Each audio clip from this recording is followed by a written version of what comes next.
আছে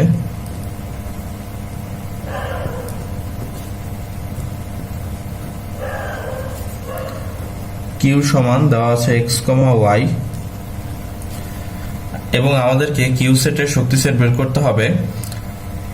তাহলে আমরা এক্স এবং ওয়াই কে কয়ভাবে শক্তি সেট আকারে সাজাতে পারি? আমরা পি অফ কিউ শক্তি সেট বের করব। প্রথমে আমরা সেকেন্ড ব্র্যাকেট নিয়ে নিব।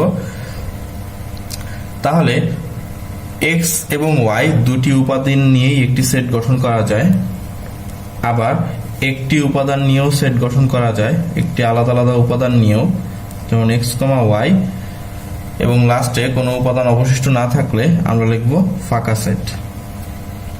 তাহলে আমাদের কিউ সেটের শক্তি সেট বের করা হয়ে গেল। তাহলে যদি দুটি সেট থাকে তাহলে আমরা এরকম চারটি সেট বের করতে পারবো। এটার একটা সূত্র আছে, যেমন n সমান যদি 2 হয়, মানে আমাদের যে কোনো সেটের উপাদান যদি দুইটি হয় তাহলে তার শক্তি সেট হবে হলো 2n।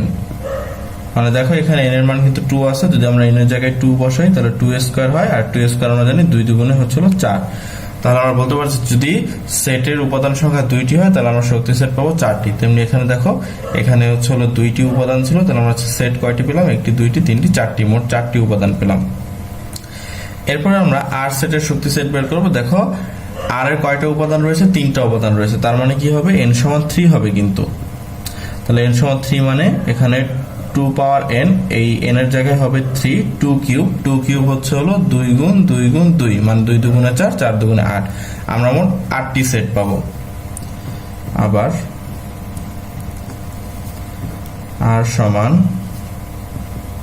m n l। তাহলে আমরা প্রথমে তিনটি উপাদান নিয়ে একটি সেট গঠন করতে পারি, m n l। এরপর আমরা দুইটি করে উপাদান নিব। তাহলে প্রথমে আমরা নিব হলো m n, তারপর আমরা নিব হলো m l,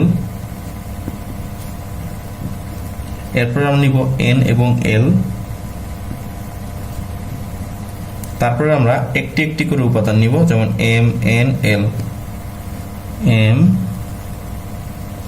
n, এরপর হলো l, এবং লাস্টে যদি উপাদান শেষ হয়ে যায় তাহলে আমরা লিখব ফাঁকা সেট।